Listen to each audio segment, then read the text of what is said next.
Welcome to the Side Action, episodes 18, 17 of season. I better check that. Sorry, everybody. Episode 18 of season 8. My name is Jim Wegs, aka Wegs. You can follow me at Wegspool on X and on Instagram. Follow us at Side Action Pod on X and Side Action Podcast on Instagram. Follow us on TikTok because you know I'm always ticking and talking. Dalton, esteemed colleague, not here today, so obviously a little scrambling here late on a Friday as I was busy at a happy hour last night. You can follow him at Mr. Grumpy Gills on X and Dalton Cooper on Instagram. So, what happened? This is a wild little week, of course, as always. And also feel free to join us on the live stream since I'm actually doing it live for the first time in a while since we're always on StreamYard these days. It's nice to get back to the roots of YouTube and YouTube Live. So, yeah, last weekend, kind of wild wild Christmas weekend. We had first I saw my Uncle Dave at Old School Bar on the Northwest Side. Felt like I was amongst the Poles again, my Polish brethren, all the guys in their like late 60s, early 70s. So felt right at home with those guys. And then went from there to karaoke at my buddies with the volleyball crew. Of course, I kicked it off with, Baby It's Cold Outside with Shauna Johnstone. So that was pretty fun. Then the next day, T-Box on Saturday. That was crazy show. As if you've ever been to T-Box, it's like the 12 bars of Christmas. And I didn't hit 12, I hit 3. But people are dressed up. I was in my Santa outfit, as you know, hey Santa. This time I had a Santa's little helper with me, so it wasn't as out there with the ladies jumping on my lap, but it was still a great time. Really cold in Chicago last weekend, so I had my thermals on underneath that Santa suit, which is safely in the closet again, hanging up. And then that night went to my buddy Johnny's for Spirits of the Season, which has been like 20 years in the making. Everybody was in yacht rock attire except for myself, who was in the same outfit. But I got to see Skinny, my buddy's father, who's now 88. He's doing great. It was good to see him. I haven't seen him in a while.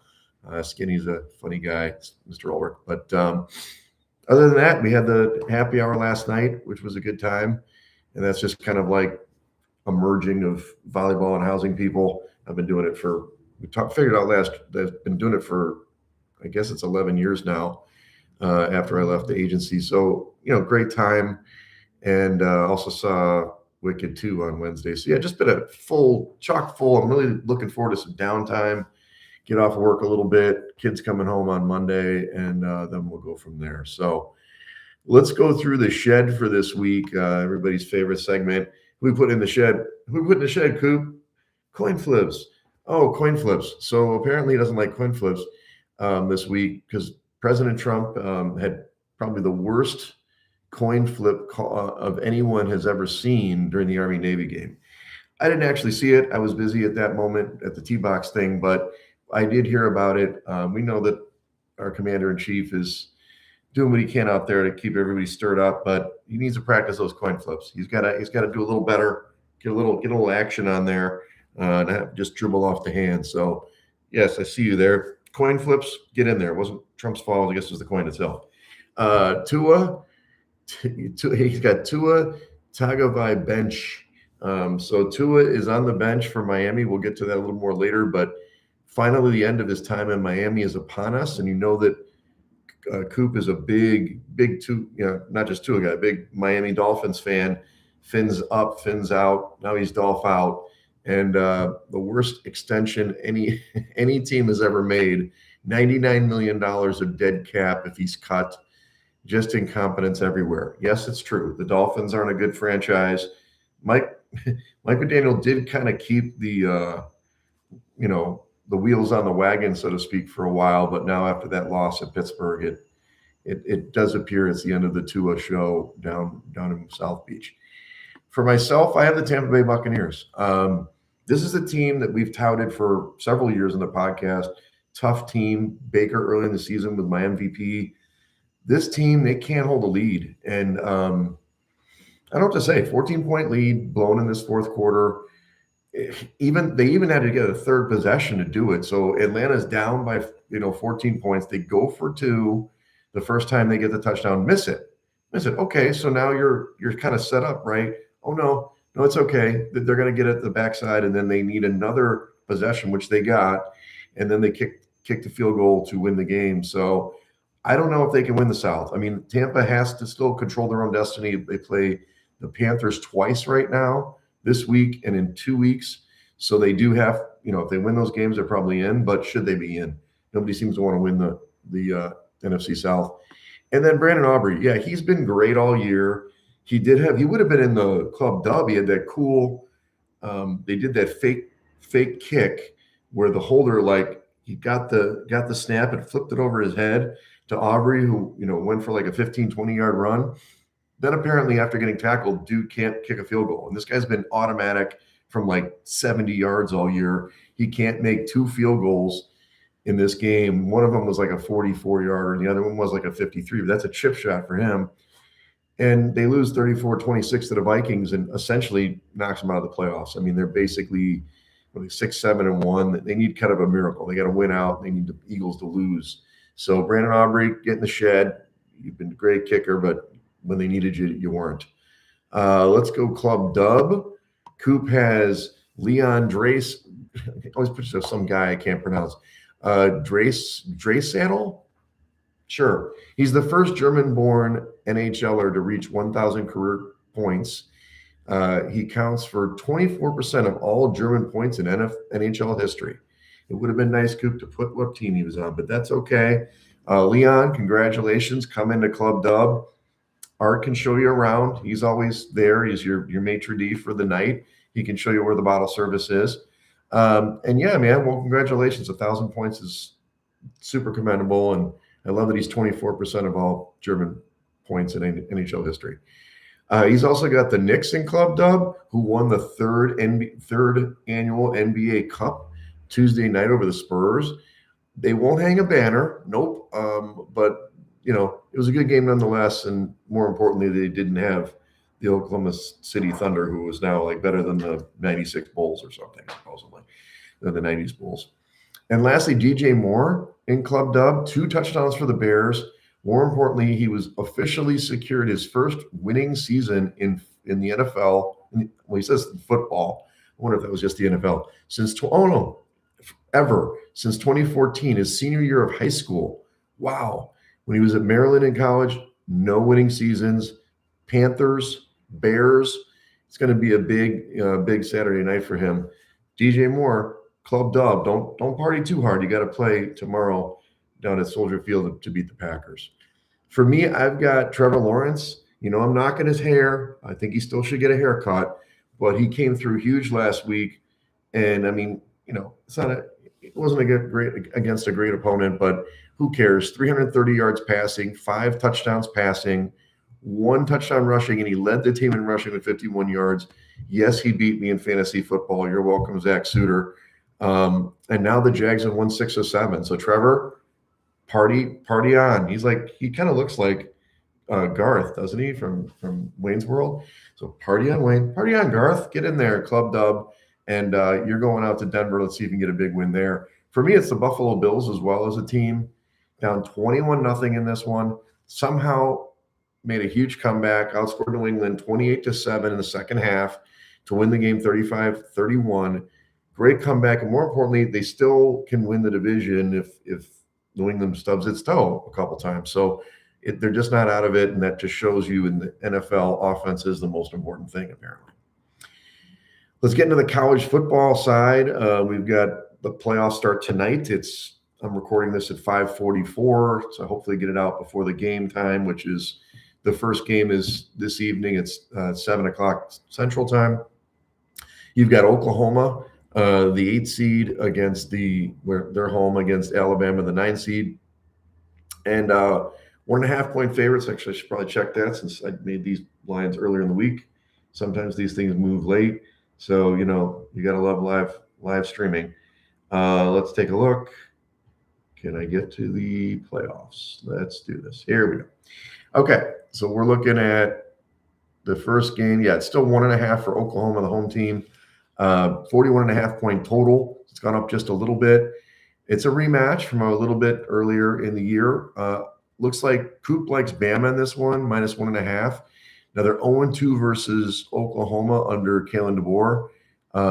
He thinks they're going to break that trend. I don't know. I'm not going to bet on the game today, even though I probably should. I'd probably go the other way on this one, but he knows better.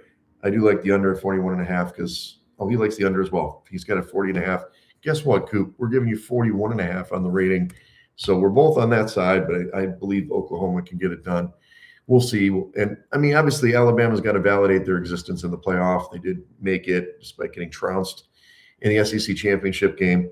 So we'll see how that one goes tonight. First game on Saturday is at 11 a.m., kind of bright and early in volleyball at that time. A&M, the seventh seeded team, is playing Miami, the 10th seeded team. A little important for Jimmy Wegs here. That is a 3.5-point favorite for the home team in Texas A&M. It's actually down to 48.5-point total. It was up at 58 or 48, so it's definitely gone down since even when I checked early this week. I should say all these games are on ABC and ESPN, the first two games. So, look, I like Miami to win the title like as a sleeper. They did kind of barely get in, but they've been a really talented team. A&M has a really good offense. I'm surprised the total is ticked down. It doesn't look like – it does. Okay, so Coop's on my side, Miami plus 3.5. Sorry, Coop, giving you the kips to death there. I probably won't hedge it, even though I really got a really good position on the title here. If Miami wins out and wins the playoff, I'm going to make whatever. I got 100 to 1 ticket and 80 to 1 ticket, so I'm sitting pretty. So probably wise to go the other way, but screw it. Plus 3.5 for Miami. I like that. I think they have more talent on the field, and we'll see how that one plays out. The next game tomorrow is going to be – the next two games are kind of the – hey, we're happy you made it to the playoff, but are you going to get trounced games? You've got Ole Miss, who's hosting Tulane in this one. This is the 6th seed, Ole Miss at home. They're 17.5-point favorites, 57.5-point total. It did tick up a point from the last time I checked. This is at 2:30 Central. This is on TNT or HBO Max. I've never seen any games on HBO Max, so that's new. Can Tulane, the Green Wave, show that they should have made the playoff?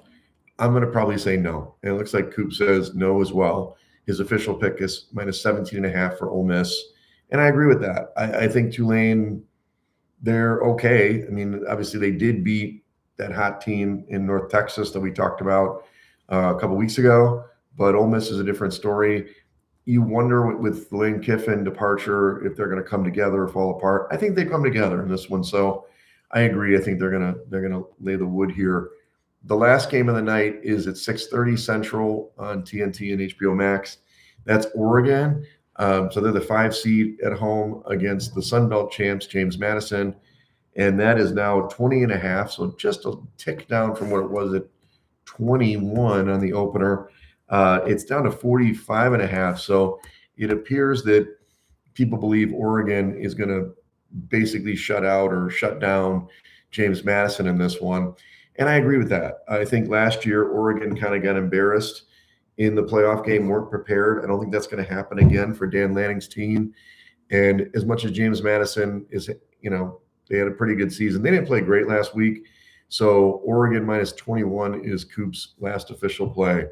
So I'll go over his official plays again. Bama minus 1.5. The Bama Oklahoma under at 41.5. Miami plus 3.5 against Texas A&M. Ole Miss minus 17.5 against Tulane, and Oregon minus 21 against James Madison. So there you go, running through it. On the NFL side, when you look at week 15, you had an even split between favorites and dogs. It's the first time in a while. The dogs have been coming through pretty hard lately. It's pretty much even on the season, which is nuts. Those books are too good. On the totals, though, it's still December over. Continuing, it was 9-7.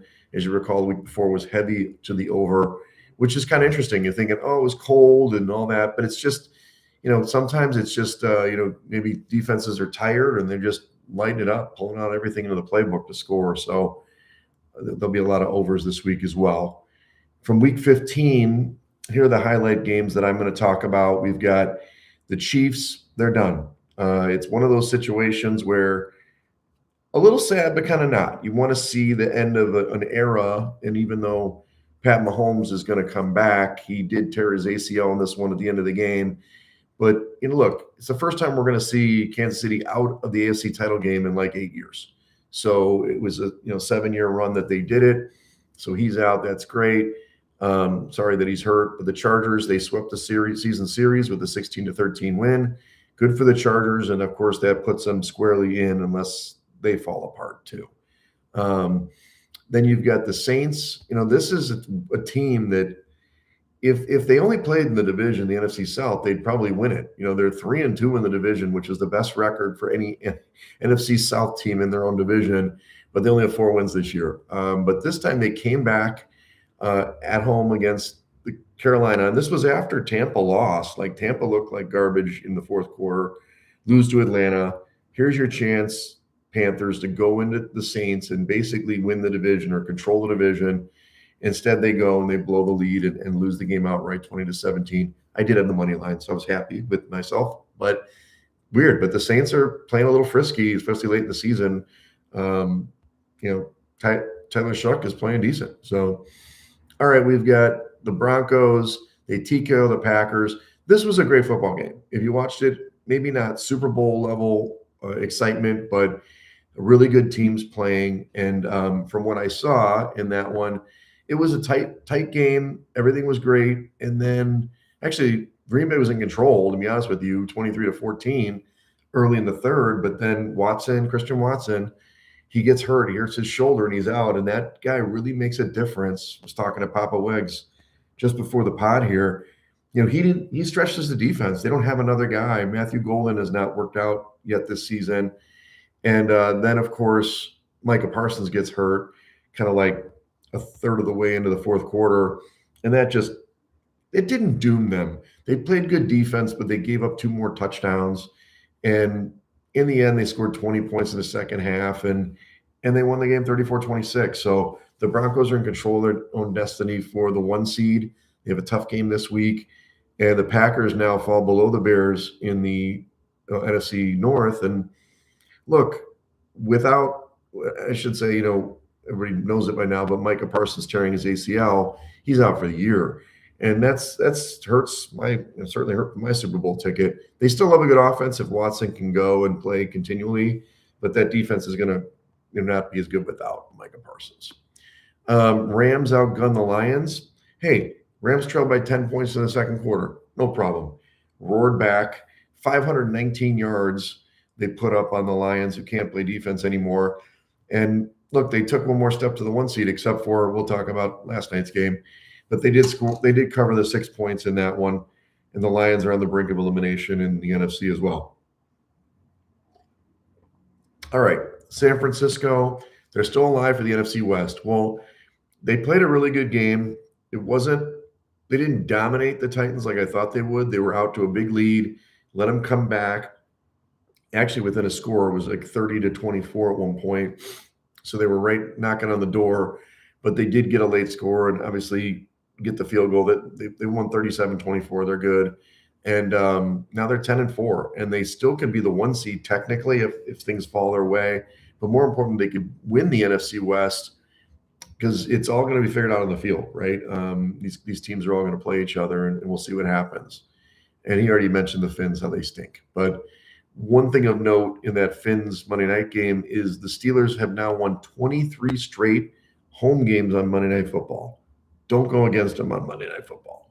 Steelers covered 128-15. I mistakenly did that. What can you do? All right, so where are we at Week 16? Last night, Rams Seahawks. I'll go over briefly. Essentially, the Rams, I still believe they're the better team. They're dominating this team. They're up 30-14. Wait, is that right? Yeah, 30-14 in this one. It's like, no problem. They're cruising. They got this. Oh, no, they don't have this. Punt return touchdown, which was a great return by Shaheed, former Saints guy. Then this weird call on the 2-point conversion. I don't understand what happened. First of all, I thought it was an incomplete pass, and there you go. But they somehow reviewed it, and they scooped up the pass because it was like a lateral or something, and they scored. Questionable, right? So now it's 30-22. Is that right? Yeah, 30-22. So they still need a touchdown, 2-point conversion. The Rams are just putzing around. They let them score again, and they get the 2-point conversion. No problem. Tie game. No problem, right? Rams drive down, game-winning field goal, miss it. Wide right. Guy doesn't miss field goals. And then they go to overtime, and both teams scored. I mean, the Rams took it down, scored a touchdown. But I'll give Darnold wasn't good. He had 2 bad interceptions in that game, but he came back and bounced back. Did find Cooper Kupp with an amazing catch on the sideline. They end up getting in there, score the touchdown, and get the 2-point conversion. They win. So now the Seahawks did not cover the total or the point spread, 38-37, but they did take the lead in the NFC West and had the inside track. They still think they have to play the night. They play the Niners twice already, right? Never check this. I should always have this stuff readily available. But as I said, don't count out the Niners, because let's just take a look at week 17. Let's see. Here we go. Okay, Seahawks play the Panthers in week 17. And then week 18, they're playing I think they're playing 49ers then. Rams. Where are you? Yes, they play the 49ers in week 18. So, look, 49ers win this week. They face off against the Bears. They win. They could be playing right there for the division as well. So there's still not 100% locked in for the Seahawks, but they have the inside track. All right, let's look at the Saturday games. There's 2 games for tomorrow, kind of interlaced between the college games. You've got Eagles at the Commanders. Eagles are 6.5-point favorites at home, 44.5-point total. This is at 4 p.m. Central on Fox. Look, the Eagles should win the damn game, but here's the thing. The Commanders always take one from this team one way or another. It doesn't matter who's on the field. So 6.5 is not a great number. I certainly wouldn't back them in this spot with that spread. So I understand the Eagles destroyed the Raiders, but the Raiders are the worst football team in the league right now. And so with Mariota, they're a capable team, the Commanders. I mean, they won at the Giants. So I'd take the 6.5. It's not my top 5, but I wouldn't play with the Eagles there for sure. The big game on Saturday, of course, is Packers at the Bears. Now, look, in the market, I could be wrong here. Again, this is great when you're a one-man show and you can't just filibuster. Yeah, the Bears are 1.5-point favorites right now in this game per my phone, right? But in the circuit contest, they made the Bears a pick. So it's kind of like interesting, right? What should I do with this game? I think the Bears are probably going to win the football game. But, there's no value there now. Like they opened as a dog, moved to the favorite right here, and now it's a pick. It's like, ugh. So I guess there's value on the Bears, but it's a stay away spot from a betting perspective for me. I do want the Bears to win, of course, not just being a homer, but it'd be great to see the Pack go down. 46.5-point total. I don't know. I think if the Packers are to win the game, they've got to make it a high-scoring game. I think a low-scoring game doesn't really fit them. I think their defense will crack at some point. So I do like the over in the 46.5. I think it's going to be more of, even though it's a cold day in Chicago. So we'll see. That's at 7:20 Central on Fox as well. I'll be at Rivers Casino, hopefully watching that game. On Sunday, kind of a limited slate with these 3 games already. You've got the Bucs at the Panthers. Again, huge matchup number 1 of 2 for the NFC South here. The Bucs are 3-point favorites at home, on the road, 45.5-point total. This game's at noon. I like the Panthers here. I don't know. It's the Bucs offense was much better with Evans last week against Atlanta, but their defense sucks. They just suck. And it's like Carolina didn't play a bad game against the Saints. The Saints are just they're a quality bad team now. And I think the Panthers play better at home. Not sure what's there. Maybe there's something in the water, a little Carolina barbecue. I'm not really sure what's up, but they definitely play better at home. So I like the Bucs. It looks like Coop, likes Tampa here. Look, on paper, it's just like Baltimore, Tampa and Baltimore. They always make the playoffs. I don't know, man. So I think the Panthers win this game and the Bucs can still win the division because the Panthers go on the road to Seattle the next week, and that could be a tough one. All right, next game is Bills against the Browns. Bills are a healthy 10.5 point favorite, 41.5 point total, really low total. Look, this should be the Shador show. I mean, they were terrible playing the Bears in the cold, in Soldier Field, but they're at home. The Bills defense is kind of porous. I wouldn't take the Bills laying the points, but I'm not backing the Browns either. I just think that total's way too low. 41.5 seems low. It's going to be a lot of points in that game. So I like the over in that one. Chargers at the Cowboys. Okay, Cowboys are favored here, 2.5 point favorites at home, 49.5 point total. Look, the Chargers defense is legit. They showed that against the Chiefs. Their offensive line is not good. So in Jerry's world, Cowboys are usually pretty good at home. I can't back them though. I think that defense is too good for the Chargers, and the Cowboys, as good as they've been on offense, I don't know. Their defense is. It had like two good games, and now they sucked. 30-point games. As bad as the Chargers are on the offensive line, I think that they're going to get their plays, both running the ball and striking downfield. So I Chargers plus 2.5 if I gun to my head, but I'm not putting this in the top five. I just don't like. I don't think the Cowboys are that good. All right, Jets at the Saints. The Saints are. This game killed me. It opened as like a 3-point favorite for the Saints at home, 3.5. It's all the way out to 5.5 for the contest. What does Derek Stevens have against me? I like the Saints now. So 40.5 point total at home. Jets are not good. I'm still keeping them in the top five, but I'm doing it, crossing my fingers because that's a big number for a bad team to lay. So I'm sure Action, when we talk on Saturday, he will talk me out of this pick. But to me, the Saints are playing good football. The Jets are not. Pretty straightforward.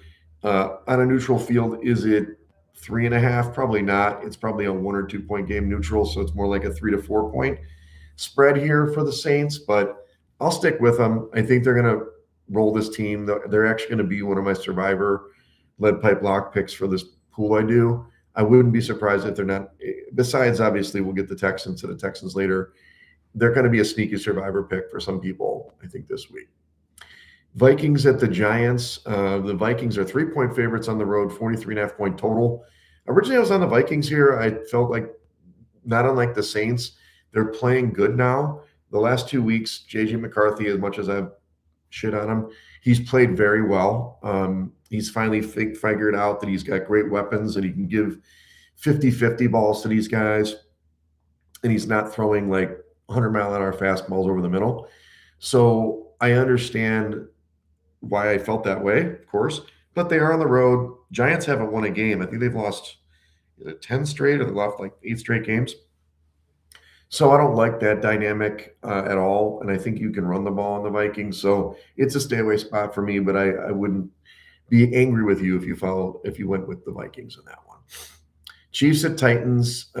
Titans are now a 3.5 point favorite at home. Is that right? In Circa. So look, no, I'm sorry. Somehow Kansas City's still favored, right? Oh yeah. Kansas City's a 3.5 point favorite on the road and a 37.5 point total. Look, Minshew is a hero to most. I mean, he is the mustachioed quarterback we've all wanted in our lives. But the Chiefs they're done. They have nothing to play for. There's no Mahomes. Maybe the guys are going to play for pride, or maybe they're going to play for bonuses or something. The Titans, I mean, they actually have been playing kind of frisky, especially in the second halves of games. So I don't know. I think this is Titans all the way, plus 3.5. I don't really see. I'm not saying they should be favored because the Chiefs defense, if it plays to its full potential, they should be able to cover, like they should be able to slow down this Titans team. But Simmons is a hell of a player for the Titans, and that offensive line for the Chiefs has been bad.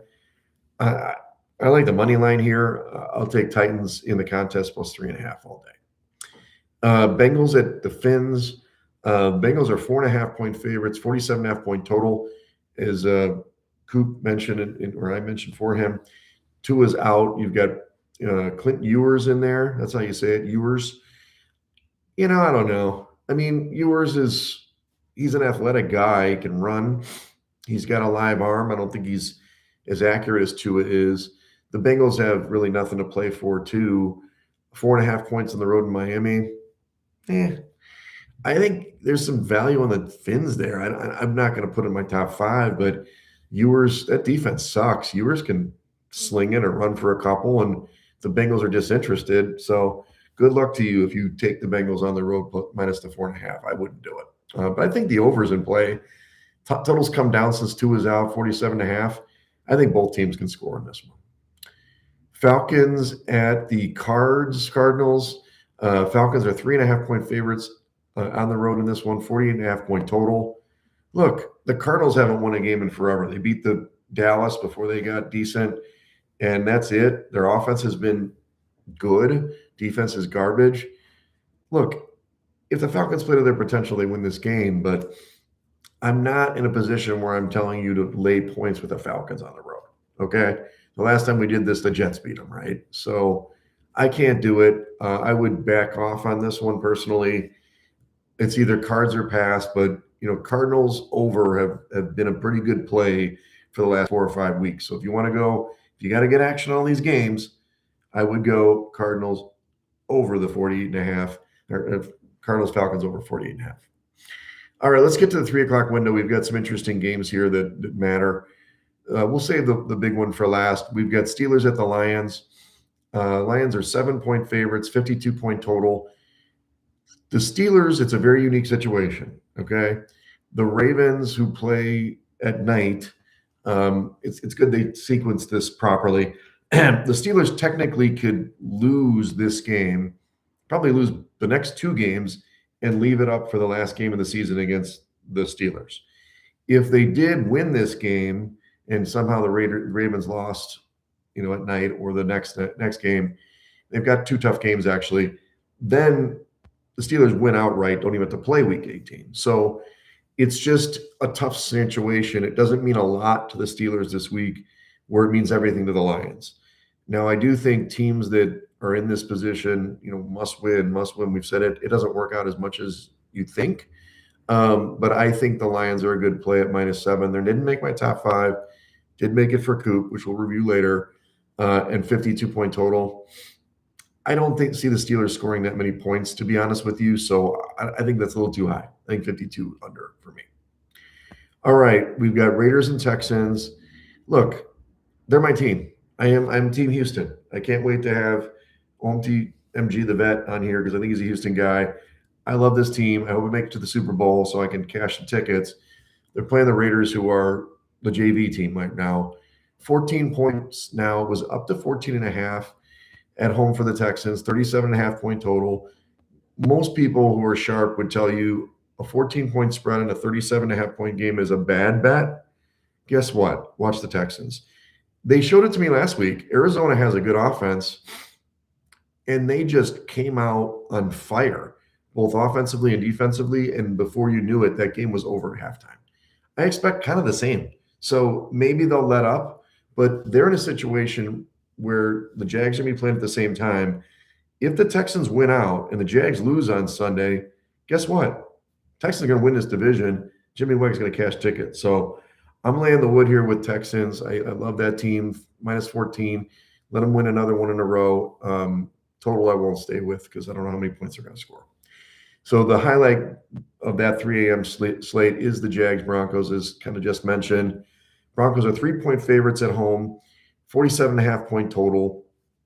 Look, they played great last week. And as I just talked to Papa Wegs, as the as Bo Nix goes, they go, But to me, the Jags are playing really good football. I mean, they've won 6 of 7. Their offense is humming. Their defensive line is really playing well against the run, which the Broncos have to do to be successful. But can the Jags play in the cold weather? I don't know. I was just talking about it. You get in that fourth quarter, dude, get a little bit cold, a little bit tired, winded from the mountain air and the elevation. Maybe the Jags fold like a cheap tent. Here's what I would do in this game, even though I've got the Jags in my top 5 plus the 3. I would take the Jags first half, whether it's your spread or money line. I think they're going to be in the lead early in this game, and the Broncos come back, kind of like they did against the Packers, and against a lot of teams, Giants and so on. So I'd be a little reticent. This is definitely a better in-game play than it is a pre-flop game. I would probably wait till, if you're a Broncos backer, wait till they get down to score and then jump in at a better number. Or if they're down at halftime, get the money line. So I think the Broncos probably win this football game. I think three's too rich. These teams are very even to me. So I'll say Broncos win it, but I would take the +3, but I told you what to do. Take the Jags first half. All right. Sunday night football, we've got Patriots at the Ravens.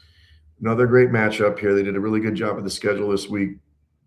Ravens -3 at home, 48.5-point total at 7:20 Eastern. From Central, I mean, okay, man. Do you believe in the Ravens? I don't. I just don't. I don't believe in this team at all. So if you're telling me that the Ravens are back because they beat the Bengals, 24-0 last week, watch the game. The Bengals were in the red zone like 2 or 3 times, turned the ball over. I don't think the Ravens are that good of a football team. The Patriots did blow a huge lead at home against the Bills, but that's the Bills. So I don't know. I really think the Patriots are going to win this football game. I had them in the top 5, did pull them out. Now I have a different top 5 for this week, but they're very close. I think the Patriots +3, I like them, and I think they're motivated. They still want to take the 1 seed. They will know, I guess, if the Broncos win, maybe they, take a pass, but they still want to win the division and host a playoff game, right? And the Bills are going to beat the Browns, so they got to stay a step ahead. So I don't know. I just think that the Ravens, as much as them, even if they lose this game, Steelers probably lose. It's just going to come down to Week 18 who's going to make it in that division anyway. All right, Monday Night Football, we've got the 49ers at the Colts. 49ers are a 6-point favorite on the road, 46.5-point total. 49ers are playing good. Told you that. I hate Brock Purdy. I don't hate him. I think he was so pumped up a couple of years ago, MVP, blah, blah, blah. But he's come back and he's played really well. I mean, Mac Jones played great when he was in there. Now you've got Purdy playing well. The offense is humming. Defense isn't great, but the Colts are compromised. They'll play at home. This is kind of their last straw, too. We didn't talk about the Rivers game. Old man Rivers got out there and he pumped his fist. He said, "Dadgummit," and all that because he doesn't swear. And his 7th kid. He's got a grandkid now. Look, he played commendable. They played well against Seattle. Should have beat them.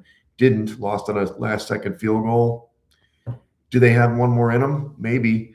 So I can see Colts, plus the 6, but they're not going to win this football game. So San Francisco can see they're going to have everybody in front of them. They know that the Rams just lost. They still got a shot at the division. They're going to play motivated football. I don't know if 6 is a lot of points. So it's not one of my top picks. It'll be a fun one to watch and, probably a good in-game play of the Colts. I think it's going to be an under game, and that's what Coop says too.